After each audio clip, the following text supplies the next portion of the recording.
బులెటిన్లో మరో breaking news చూస్తున్నాం. ఢిల్లీ వేదికగా దేశ రాజకీయం ఒక్కసారిగా వేడెక్కింది. కేంద్ర కేబినెట్లో భారీ ప్రక్షాళనకు ప్రధాని నరేంద్ర మోడీ రంగం సిద్ధం చేశారు. ఈ నెల 20వ తర్వాత ఎప్పుడైనా సరే కేంద్ర మంత్రివర్గ విస్తరణ, పునర్వ్యవస్థీకరణ జరిగే అవకాశాలు స్పష్టంగా కనబడుతున్నాయి. ఈసారి కేవలం మార్పులు మాత్రమే కాదు, ఏకంగా 60% మంది మంత్రులు శాఖలు మారబోతున్నట్టుగా విశ్వసనీయ వర్గాల సమాచారం. పనితీరు సరిగ్గా లేని పలువురు సీనియర్ మంత్రులకు మోడీ ఉద్వాసన పలకబోతున్నారనే ప్రచారం ఢిల్లీ వర్గాల్లో జోరుగా సాగుతుంది. 2029 సార్వత్రిక ఎన్నికలే లక్ష్యంగా ముందస్తు వ్యూహంతో మోడీ టీంను ఫష్పుల్ చేయబోతున్నారు. ఈ విడత విస్తరణలో యువతకు, మహిళలకు పెద్దపీట వేయడమే కాకుండా 2 తెలుగు రాష్ట్రాలకు కేబినెట్లో మరింత ప్రాధాన్యం దక్కబోతుంది. ఆంధ్రప్రదేశ్ నుంచి 3 కొత్తగా మంత్రి పదవులు దక్కే అవకాశాలు కనిపిస్తున్నాయి. టీడీపీకి మరో కేంద్ర మంత్రి పదవితో పాటు జనసేన పార్టీకి తొలిసారిగా కేంద్ర కేబినెట్లో స్థానం కల్పించబోతున్నట్లు సమాచారం.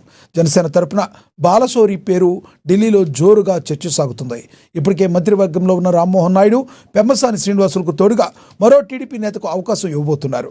అటు బీజేపీ కోటాలో మహిళా విభాగం నుంచి దగ్గుబాటి పురంధరేశ్వరికి ప్రమోషన్ వచ్చే అవకాశం స్పష్టంగా కనబడుతుంది. మరోవైపు తెలంగాణ నేతలకు కూడా కేబినెట్లో చోటు కల్పించే యోచనలో అధిష్టానం ఉంది. ఇక సీనియర్లైన ఖట్టర్ షెకావతులకు గవర్నర్ పదవులు ఇచ్చి పంపేలా ప్రచారం సాగుతుంది. దీనిపై మరింత సమాచారాన్ని మా ప్రతినిధి హరీష్ అందిస్తారు ఫోన్ ద్వారా. హరీష్, చెప్పండి, బీజేపీ పునర్వ్యవస్థీకరణ, అదేవిధంగా కోతలు ఏమైనా చేపట్టే అవకాశం స్పష్టంగా కనబడుతుందా పార్టీలో? రైట్ లక్ష్మణ్, దేశవ్యాప్తంగా కూడా ఇప్పుడు కేంద్ర రాజకీయాలు సంచలనంగా మారబోతున్న నేపథ్యం అయితే కనిపిస్తా ఉంది. ఇక మొత్తంగా కేంద్ర కేబినెట్ సంబంధించి కూడా భారీ ప్రక్షాళనకు సంబంధించి కూడా ప్రధాని నరేంద్ర మోడీ సంబంధించి కూడా ఇప్పుడు ప్రక్షాళన చేయబోతున్న నేపథ్యం అయితే కనిపిస్తుంది. దీంట్లో ప్రధానంగా కేంద్ర మంత్రులుగా కొనసాగుతున్న వారికి సంబంధించి కూడా ఇతర శాఖలకు కేటాయించి మరికొంతమందికి కొత్త వారికి సంబంధించి కూడా కేబినెట్ లో తీసుకునే అవకాశాలు అయితే కనిపిస్తా ఉన్నాయి.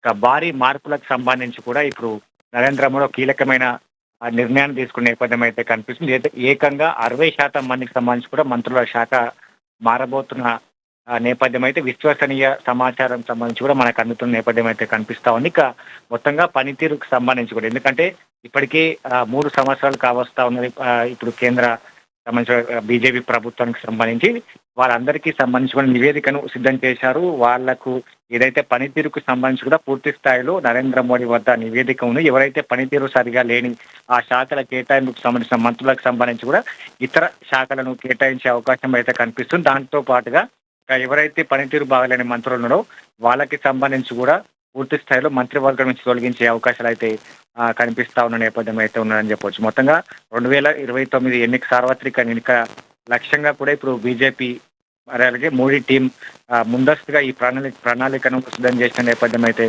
కనిపిస్తా ఉంది. మరోసారి మోడీ మార్కును చూపించే విధంగా, అంటే మళ్ళా వచ్చే ఎన్నికలకు సంబంధించి కూడా బీజేపీ ప్రభుత్వం కేంద్రంలో రావడానికి తీసుకోవాల్సిన జాగ్రత్తలు కావచ్చు, ప్రణాళికలు కావచ్చు, వ్యూహాలు కావచ్చు, ఇప్పుడే మోడీ అనుసరిస్తున్న నేపథ్యం అయితే కనిపిస్తా ఉన్నది. ఇక మొత్తంగా ఇప్పుడు తొలిసారిగా కేబినెట్ కి సంబంధించి కూడా ఇప్పుడు టీడీపీ అలయన్స్ బీజేపీకి సంబంధించి కూడా ఆంధ్రప్రదేశ్ రాష్ట్రంలో టీడీపీ అధికారంలోకి వచ్చింది. దాంట్లో జనసేన పార్టీ అలాగే బీజేపీ టీడీపీ కలిసి పోటీ చేసిన నేపథ్యం కావచ్చు. ఇక టీడీపీలో ఇప్పుడు 3కి సంబంధించి కూడా మంత్రివర్గంలో చోటు కల్పించేందుకు, అలాగే జనసేన పార్టీకి సంబంధించి కూడా ఒకరికి మంత్రివర్గంలో చోటు కల్పించేందుకు సిద్ధంగా ఉన్న నేపథ్యం అయితే కనిపిస్తా ఉంది. ఇక మొత్తంగా దీంట్లో సెన్సేషన్ న్యూస్ కి సంబంధించి, అంటే ఆర్థిక శాఖ మంత్రిగా కొనసాగుతున్న నిర్మలా సీతారామన్ సంబంధించి కూడా ఆమెను విద్యాశాఖ మంత్రిగా కేటాయించేందుకు కేంద్రం ఇప్పుడు ఏదైతే ఆలోచిస్తున్న నేపథ్యం అయితే కనిపిస్తా ఉంది. ఇక తనకు సంబంధించి కూడా ఆర్థిక శాఖ మంత్రిగా ఎవరు వస్తారని కూడా ఇప్పుడు పూర్తి స్థాయిలో ఏదైతే దీన్ని రాజకీయ వర్గంలో చర్చ జరుగుతున్న నేపథ్యం అయితే కనిపిస్తా ఉంది. ఎందుకంటే నిర్మలా సీతారామన్ సంబంధించి కూడా గత 3 దఫాలుగా కూడా ఆర్థిక శాఖ మంత్రిగా పనిచేస్తూ వస్తున్న నేపథ్యం అయితే ఉన్నది. దాంట్లో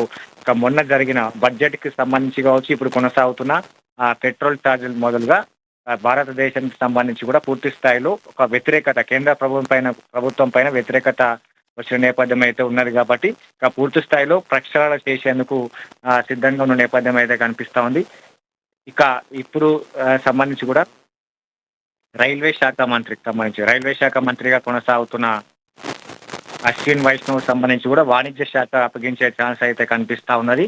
ఇక టార్గెట్ 2029 ఎన్నికలే టార్గెట్ గా కూడా మోడీ టీం పనిచేస్తా ఉన్నది. దీంట్లో పూర్తి స్థాయిలో నివేదిక తీసుకునే నేపథ్యం అయితే కనిపిస్తా ఉంది. హౌసింగ్ మినిస్టర్ గా పనిచేస్తున్న మనోహర్ ఖట్టర్ కి సంబంధించి కూడా గవర్నర్ కి పంపే అవకాశాలు అయితే కనిపిస్తా ఉన్నాయి. అటవీ శాఖ మంత్రిగా పనిచేస్తున్న భూపేంద్ర యాదవ్ కి సంబంధించి కూడా పార్టీ సంస్థాగత బాధ్యతలు కేటాయించే ఛాన్స్ కనిపిస్తా ఉన్నాయి. ఇక సహాయ మంత్రులు నలుగురు మార్పు ఖాయమని తెలుస్తా ఉంది.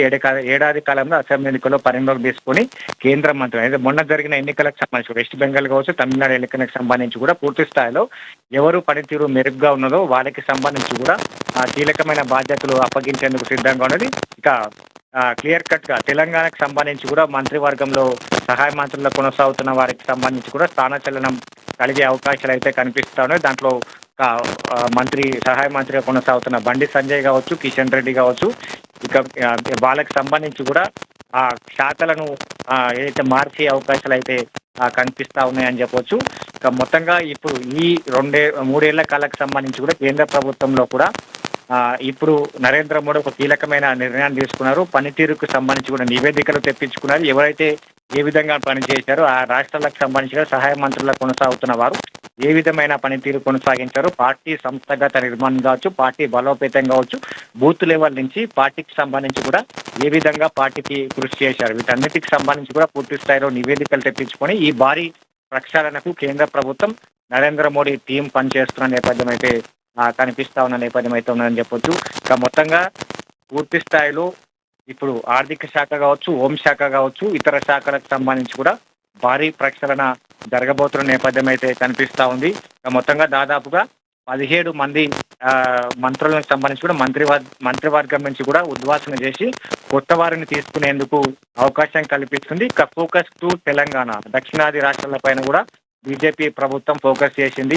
ఇప్పుడు టార్గెట్ తెలంగాణ, మొన్న సంబంధించి కూడా వెస్ట్ బెంగాల్లో బీజేపీ గెలుపు తర్వాత టార్గెట్ తెలంగాణ అని కూడా సోషల్ మీడియా వేదిక కూడా బీజేపీ తెలంగాణ అఫీషియల్ ఏదైతే ఎక్స్ ఖాతాలో కూడా పెట్టిన నేపథ్యం అయితే కనిపిస్తా ఉన్నది. కాబట్టి ఇప్పుడు దక్షిణాది రాష్ట్రాలపైన కూడా కేంద్ర ప్రభుత్వం ఫోకస్ చేసింది.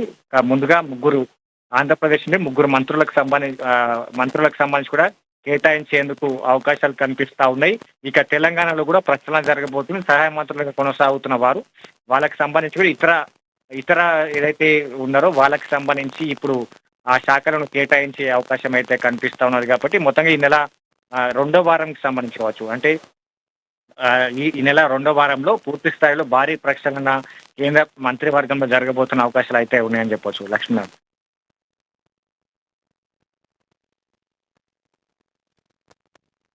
Thank you.